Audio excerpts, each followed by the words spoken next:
Welcome to the Every Brain Matters podcast called It's Just Pot. What's the Problem? I'm your host, Aubrey Adams, a former Colorado mom and a host mom for youth in recovery. And I'm director of Every Brain Matters, a community of support, advocacy, and science. Today, we welcome Michelle Leopold.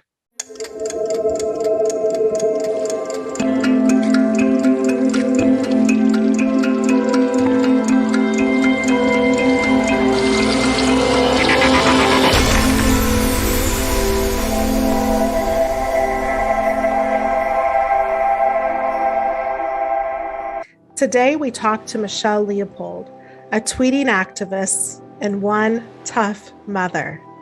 But most importantly, she is a voice for her son, Trevor, who was diagnosed with severe cannabis use disorder and died from a fentanyl pill. Michelle, welcome, and please answer this question. It's just pot. What's the problem? Thanks, Aubrey. Gosh, if I had $1 for every time I've heard that. It's not just pot. Today's pot is not the same as the pot that we grew up with in high school or college. Today's pot is 10 to 100 times more potent than what we know about. And it's one of the things I need to continue to use my son's story to illustrate how important it is to realize that today's pot is not the same as the pot of the 60s, 70s, 80s, or even early 90s. Let's talk about Trevor. Can you describe how his life was like prior to his use of marijuana? Sure. So Trevor is my nature boy. He's always had a fondness for animals. We always had a rotating zoo at our house. We had always dogs, rats, guinea pigs. We would raise frogs from pollywogs, tadpoles, depending on what you call them. And then you'd have to buy crickets to feed them. Every once in a while, we'd catch a lizard. Always a life of animals here. Trevor and his brother Parker both were rock hounds when they were younger. They have huge rock collections. One of my favorite rock collection memories is Trevor, when we were up north in California, we were at a rock shop and he found a fossil. And I wish I remembered what it was, but he used his hard-earned allowance money and paid over $50 for one rock because it was so important for him to have in his collection. And speaking of rocks, whenever we would hike, he could find heart-shaped rocks and he would give them to me no matter where we were. We would be on the beach and there's just sand and shells and he would find heart-shaped rocks. Anyway, Trevor was major nature boy. He also was a daredevil. He loved snowboarding, skiing, skateboarding once he got a little bit older. And he had a huge heart. He was so giving. He's always the person that would give you the shirt off his back to make somebody comfortable. I feel like I get to know him more and more every time I speak to you. And let's get to the hard part now. When Trevor started using, do you know how old he was? And could you describe how he changed at that point? Definitely, Aubrey. It was the end of his freshman year. He was 15 years old.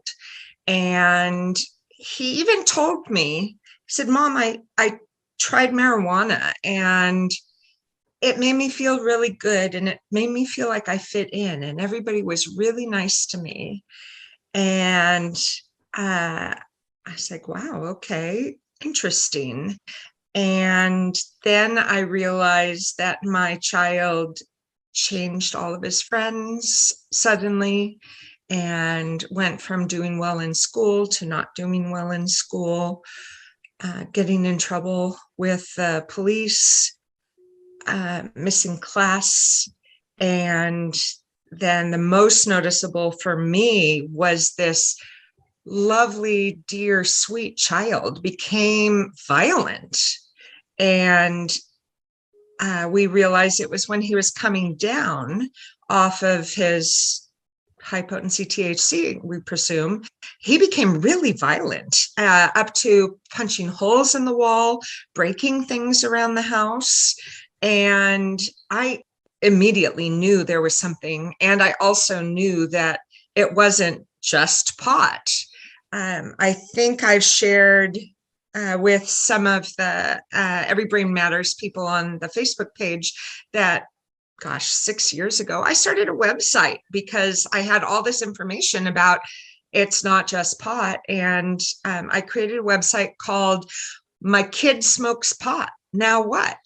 And I put local information mostly because I wanted to let other parents know if their teen was having these sorts of problems. This is the information I found in our community, and maybe it would help other people, because you can't really take a billboard out saying, my 16-year-old is off the rails, everybody. Hey, I'm that PTA mom that you think of so highly, but forget it. I'm actually a shitty mom whose kid is in trouble with the law. So I created this website and started a underground railroad of sorts. And people, I could tell my closest friends what was going on. And then when people had a friend whose kid was off the rails, they say, hey, call my friend Michelle. And almost every single person, it was just pot. Coming up with similar behaviors as your son is Trevor, I can say that I am one of those parents, and I experienced those same behaviors with my loved one also. So thank you for being honest and vulnerable, sharing that. I know there sometimes a lot of families live in shame and don't want to talk about that. And so by having this conversation, bringing it up, talking about it openly, we can let people know that it's okay to share. It's okay to reach out. It's okay to seek answers and support. And so thank you for being that voice, Michelle. That's amazing. And even if you're not comfortable speaking publicly, like I wasn't, but while Trevor was alive, I was saying, that was Trevor's story to tell. It's not my story. However, I had Narcan, and I went to Narcan meetings, and that's where I found my community of people who got it in a way that other people didn't. And I similarly know that you're part of Maranon, and that is so important to find that community where you can talk about it, because it's a horrible thing to think you're the only person. And it is helpful to be able to talk to other people. That's such a good point you brought up. So if there's any families listening, seek out that support where you're comfortable, where you feel like sharing, whether it's Naranon, Maranon, Al-Anon. I know there's other support groups out there too. Whatever the stigma is around that, just try it. Take what you like, leave the rest. And if that you don't like that meeting, try a different meeting until you find the connection you need, because we learned those slogans in our support groups. We're just as sick as our secrets. So if we carry this, our health is affected, and that's why they call it a family disease. So thank you for saying that, Michelle. Now let's get to the really hard part. Let's talk a little bit about Trevor. And I know he did get a diagnosis of severe cannabis use disorder. Is that correct? Right. So he, at the beginning of his sophomore year, he was unable to stay in class. He didn't get his driver's license. So I was still driving him to school, and literally I would have to have chained him or handcuffed him to a desk in order for him to stay in class. And he's even shared in some of his writings how the only thing on his mind was getting high. So we had him gooned, classy term for kidnapping and taken to rehab. And while he was there, he was diagnosed with cannabis use disorder, and that helped explain a lot. And over the next 3 years, he would get clean, but he also said, "Mom, I don't want to stop." And until he turned 18, I could do everything as a parent of a under 18-year-old to try and keep him safe. But once he turned 18 years old, he was an adult, and you can't kidnap your child at that point and have them sent to rehab. Gratefully, he had some really beautiful, clear, sober months in rehab, and shortly thereafter, and he graduated from high school. He was accepted to multiple Cal States, and he chose to go to Sonoma State, which is about an hour north of where we are, north of San Francisco. And I was really grateful to see him launch and try out his wings. And I thought that he had the tools through his multiple rehabs, 12-step work, counselors, all of the tools that we had given him that he had used successfully or not successfully. I thought he could hopefully navigate the 4 years ahead for college and get that brain fully formed and keep them alive till they're 25. And then hopefully after they're 25, they're out of that danger zone. Sadly, Trevor kept on looking for a higher high when he was in college.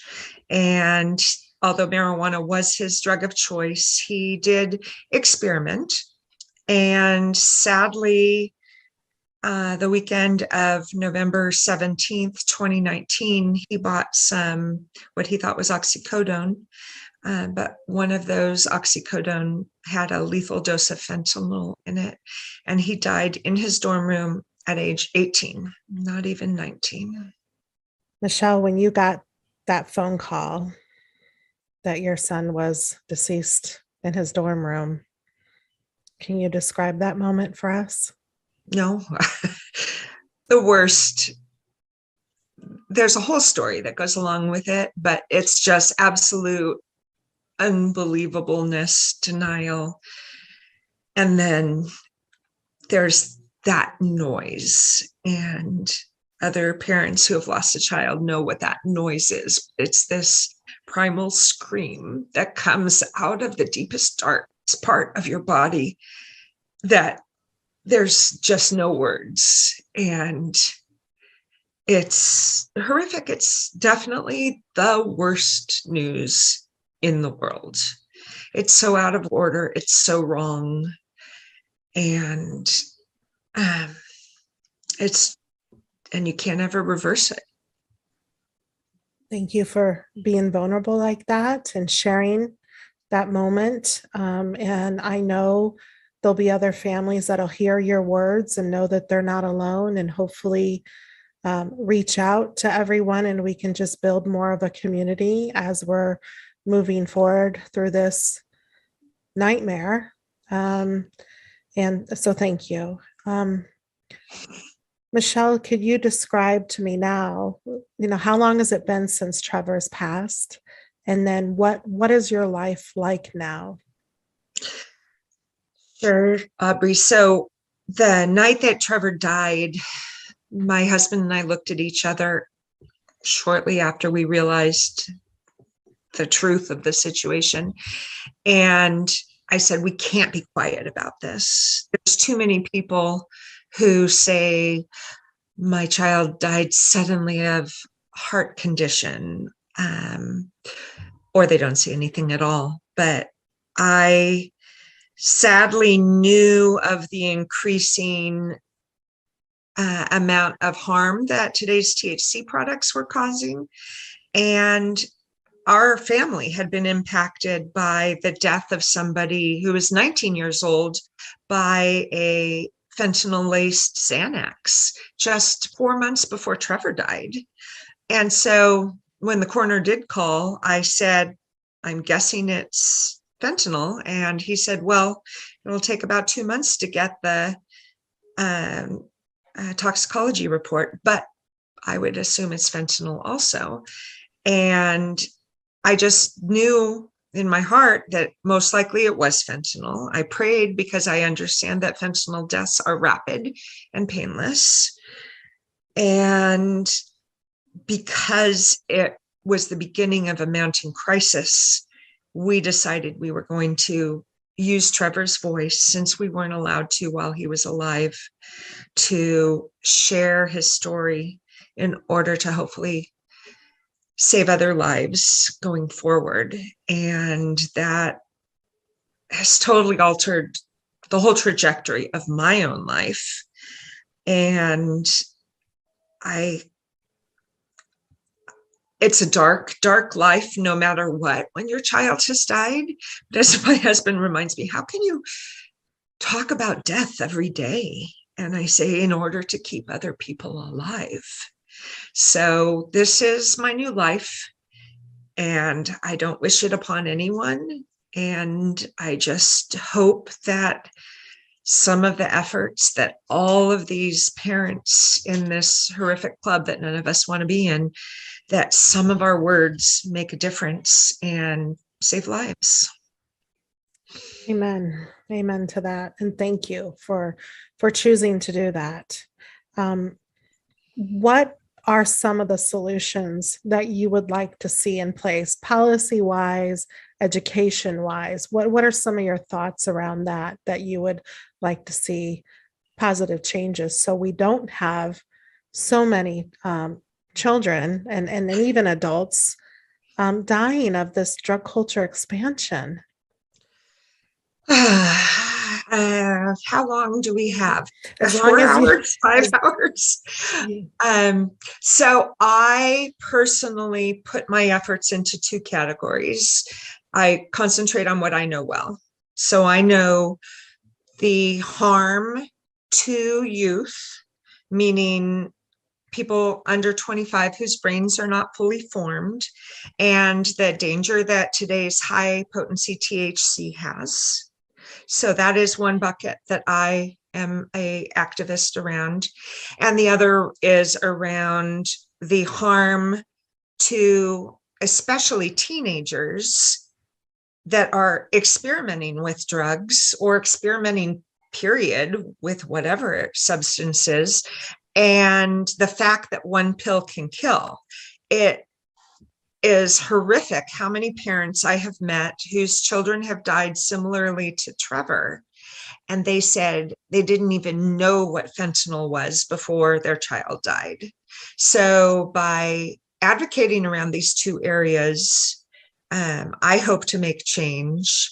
In the marijuana area, in California, we're currently working on warning labels. And similarly to your question at the beginning, it's just pot. That's the question I get. Why warning labels?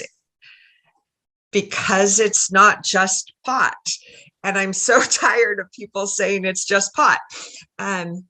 It's not just pot, and people need to learn that. And perhaps by seeing that warning label, they'll realize that it also is dangerous and addictive, just like the warning labels on tobacco and alcohol do. But today's THC is something that most people still don't even know about. And there's this false narrative of this organic, healthy substance that the cannabis industry likes to promote that is so wrong. And there are so many instances of children that are permanently damaged or dead from just pot. So that is what I'm currently working on in marijuana. My goal for this year is I want to introduce the same youth harm around today's THC products. All of the legislation that Colorado did last November to overwhelming bipartisan support. I want to introduce that in California. So that is what is on my list here. And then around fentanyl, it is letting people know that fentanyl is changing the whole narrative of today's drug culture. And there's 3 buckets of the fentanyl deaths. There is the hardcore users, which I'm part of a group that covers all 3 groups called Mothers Against Drug Deaths 2. And we have within our group, we have people whose kids, we're in San Francisco area, so we have people whose kids are actively using fentanyl on the streets of San Francisco and are addicted to fentanyl. We have people whose kids, like Trevor, were in active addiction, but weren't necessarily addicted to fentanyl, but are adversely affected by today's drugs that predominantly contain fentanyl and or died, like Trevor.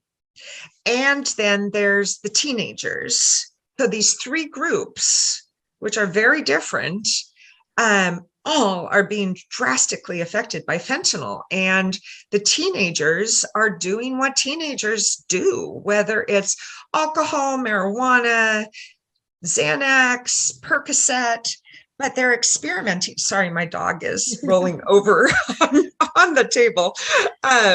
Sorry that I'm bouncing all over the screen. But I have a very comfortable dog is the important thing, right? But anyway, the teenagers are experimenting with drugs, and they're answering ads that they get served a lot on Snapchat or Instagram.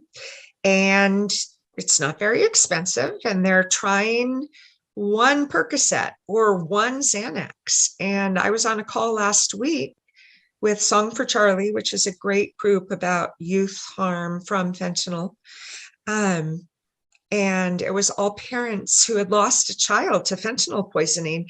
And some of these parents, their kids had used 1/4 of a pill, and 1/4 of a pill had killed their child because they divided the pill in force, and the other 3 kids were all alive and told the parents what had happened. So, and we have people that are 12 years old, 13 years old, 14, 15, that are dying by fentanyl poisoning. So these kids need to know that 1 pill can kill. And everybody needs to know that fentanyl is in today's drug supply. And that is where my activism around fentanyl is focused. Oh, Michelle, thank you for explaining it, especially in those 3 buckets. I think it's so important that parents know that our kids have access to these drugs, whether they're legal or not, they have access and they are experimenting. And you don't have to be addicted to any drug to die from any drug, especially the fentanyl that is everywhere. Like you said, it's in every drug and it's being ordered to our homes. And let's talk about, I mean, there's all these different pathways to fentanyl, there's similarities in stories. And then there's always somebody that's kind of goes at it a different way. But this experimentation that was a normal part of growing up, risk taking, all that kind of stuff is now at a new level. So now our message to our kids is, hey, there's real danger here. We need you to be honest about this and get as much help and support as you can. And know, like you said, 1 pill can kill. And one pathway that I see a lot is kids are using a lot of marijuana, and unfortunately, it's the high THC concentration that you started educating about years ago. And they mix it with Xanax because marijuana can induce anxiety and paranoia, and the Xanax decreases that somewhat. And a lot of times, the Xanax pills are fentanyl pills, and these children are literally being poisoned and dying. So, could you share a pathway, or is that something you see similar to or hear about? Yeah, well, even just marijuana is being laced with fentanyl. I read about, I believe you were from Pueblo, Colorado. And Pueblo last week was reporting fentanyl laced marijuana. And so you don't even need to add anything to it. I understand that a lot of the cartels, if you will, are adding fentanyl to their drug supply to get more addicts. And so I would like to believe that this will be the end of recreational drug use as more and more fentanyl, as the numbers continue to rise. When I first started advocating, the number that the DEA was promoting was 1 in 4 pills that was confiscated had a lethal dose of fentanyl in it. And today it's 2 out of 5. And I won't be surprised to see that number continue to increase as our death by fentanyl poisoning continues to increase in the past couple of years too. Yeah. So there are a lot of ways either to become addicted to fentanyl or die by fentanyl. And sadly, a lot of the I didn't see it coming stories are from teenagers or parent families of teenagers, because teenagers have always been known to think that they're invincible. Trevor, for instance, is a great example of that. I think I mentioned that just a couple of months before he died, one of his closest friends had died. This young man died on his 19th birthday by one Xanax that had a lethal dose of fentanyl in it. And Trevor knew that that was the story, and he knew that fentanyl-laced pills existed. He knew that one pill could kill, but it'll never happen to you, right? So the invincibility part is always part of growing up, but that's why we just have to keep on educating and putting warning labels on things and talking with real words, not scare tactics, but truth about what's happening out there. And that's why I bring pictures of the teenagers when I go and speak to teenagers. I show them kids their age that have died by fentanyl poisoning, and almost none of them were quote unquote addicts. So anyway, back to your question, there are ways to get addicted to fentanyl. Yes, I absolutely believe that marijuana is what almost every single person starts with. I don't think very many people said, hey, I think I'm going to try meth today. Most people that if you talk to people at recovery meetings, most of them will say, I started with marijuana or alcohol or a combination of the two. And in a lot of states, these are legal drugs. And then it's just a matter of what can I mix it with, and what am I trying to achieve? And hopefully you'll live to talk about your experimentation instead of dying from your experimentation. Yeah. And I really love the way you keep bringing up the honesty part of this conversation and the connection. So we encourage youth, we encourage parents to have these hard conversations because it could save their life. There's no shame in asking for help. There's no shame going to treatment. There's no shame going to support meetings. And I know Michelle is just a warrior. She's so courageous, and she tells her story because she doesn't want you to live what she's lived. Well, And every day I see her making tweets and being on social media and just pouring out love and support to her community and people across America, speaking the truth, wanting to have these conversations. So elected officials, hear Michelle. She is Trevor's voice. And we so appreciate her being with us today. And I think I just want to end with one more thing, Michelle. Would you be willing to read Trevor's letter he wrote to you and your husband when he was in treatment?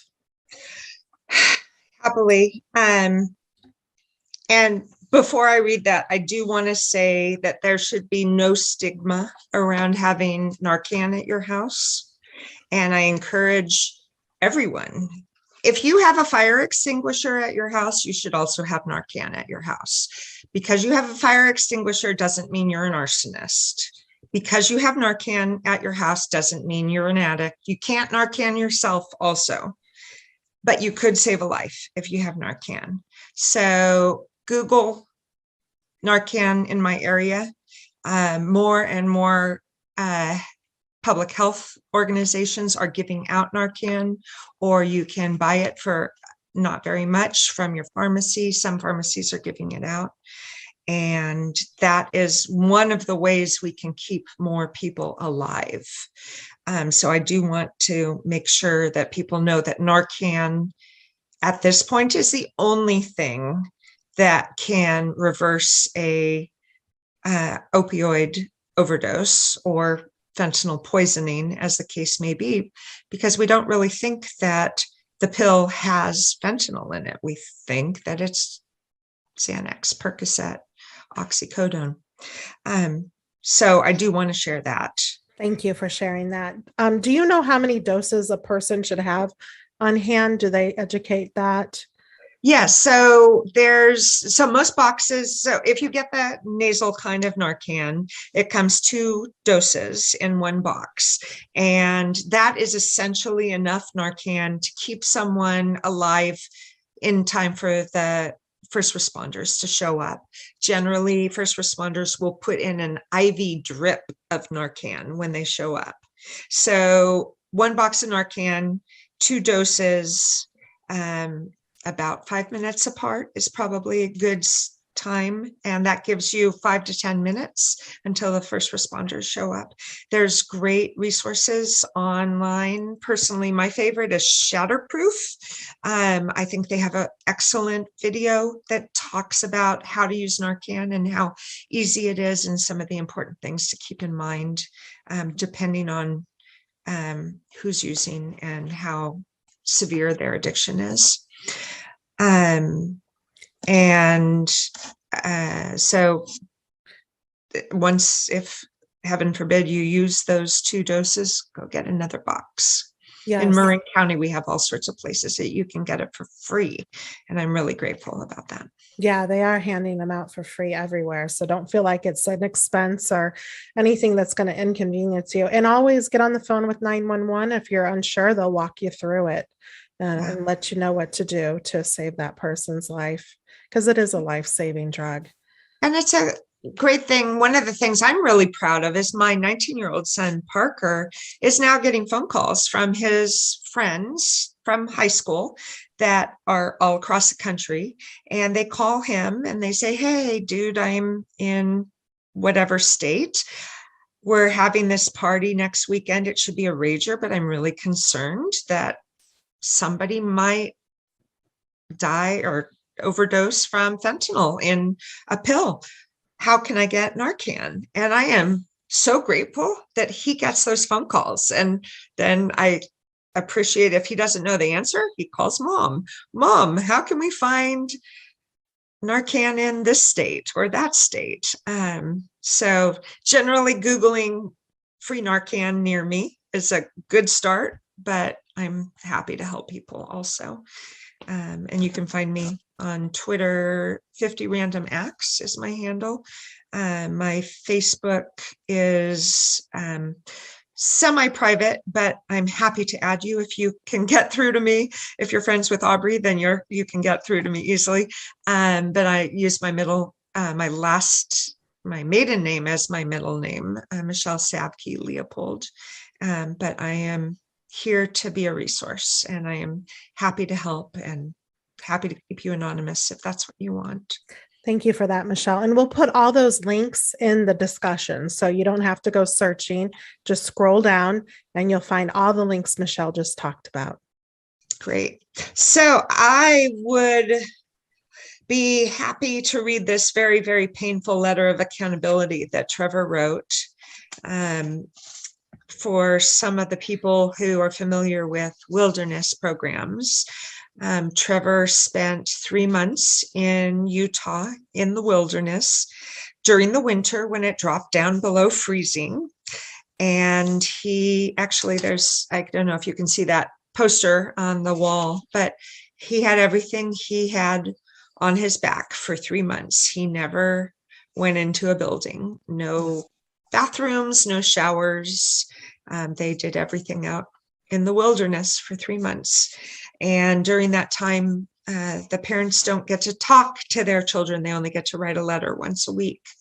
And so one of the important letters is when the child reaches a point where they can be held accountable for what happened while they were at home in their addiction. And this is Trevor's letter of accountability. And I'm going to just read, it's long, it's 5 pages long. So I'm going to just read the important parts that really address his addiction. Because as I shared with the 3 buckets of people dying from fentanyl, Trevor was in the middle bucket. He wasn't a experimenter, not having tried much drugs. He had some drug knowledge enough that he had to go to rehab type programs, but he also wasn't on the streets, homeless. I was going to say he always had a roof over his head, but he didn't while he was in wilderness, but it was okay. So this is his letter of accountability. Dear Mom and Dad, as you probably already know, I am writing a letter of accountability to you. In this letter, I will talk about my past actions and what was going on for me. I know now my using has affected you. My using made me lose motivation for school. I would sometimes ditch class and get high with friends. This led to falling further behind in school. I still wanted to succeed academically, but when I showed up to class, I often wouldn't know what's going on and I'd leave. This made me feel inadequate and embarrassed. I had a tunnel vision toward getting high, as it's all I could think of. I also recognize that I have problems with the law, and I've gotten in trouble with the police on more than one occasion. An example of this is the incident that ended me up in juvie and eventually going to the program, the wilderness program. That was part of his, instead of going to juvenile hall and being on probation, they agreed that going to a wilderness program would work for his parole. I started arguing. I got up in your face and yelled, threw my backpack at a wall. I even got up in the police officers' faces and ended up at Marin General, where they 5150'd him and they released him to juvie. At this point, I knew I needed help and I agreed to get it. I was in denial of lots of things, including my using and all aspects of my home life. I denied I had a problem with drugs, and I denied that they had an effect on the way I acted. I also denied when I got in trouble. An example is when you'd find my drugs or smell it, and I would say that I'm holding it for someone, for a friend, or that I wasn't doing anything. I tried to lie and deny to make you not as disappointed in me, and also so I could keep doing what I was doing. This damaged our relationship, and I always felt disappointed in myself. When I used, there was always a lack of honesty and communication because I felt like you would always fear the truth. This made me feel sad that I couldn't openly talk about everything. Often I'd hang out with friends and lie about my whereabouts. This made you guys scared, especially when I disappear for a couple of days and you'd have no idea where I was. Not only did my actions affect you, but it also affected Parker. That's his younger brother. When I couldn't provide for my using, I started selling to gain extra money. I would sell to my friends so I could have a little extra pocket change to provide for my using.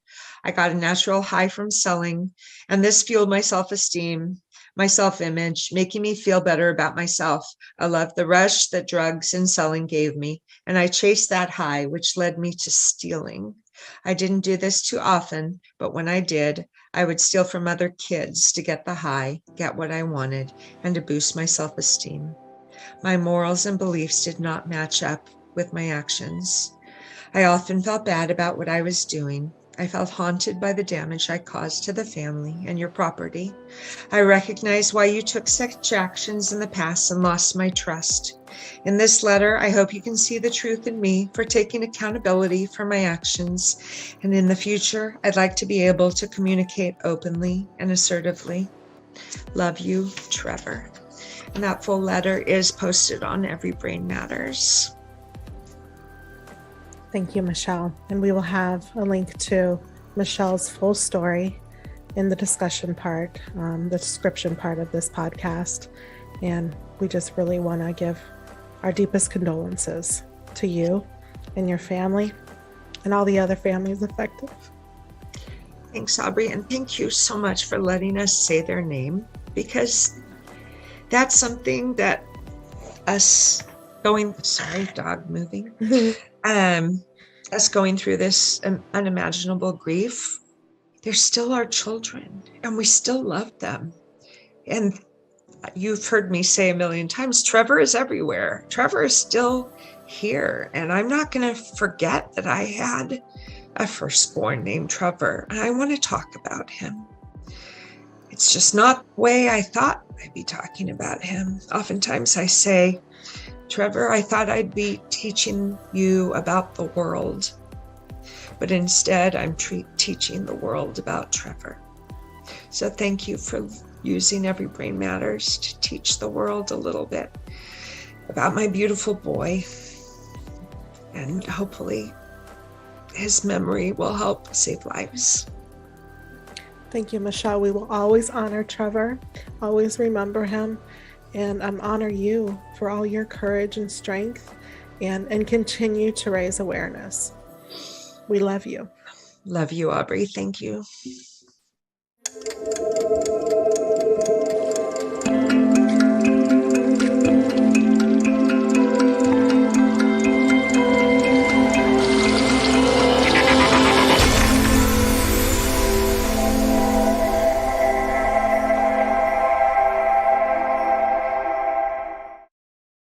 Please join us at everybrainmatters.org. Help us raise our voices in the impacts of the marijuana expansion, because it's not just pot. Thank you.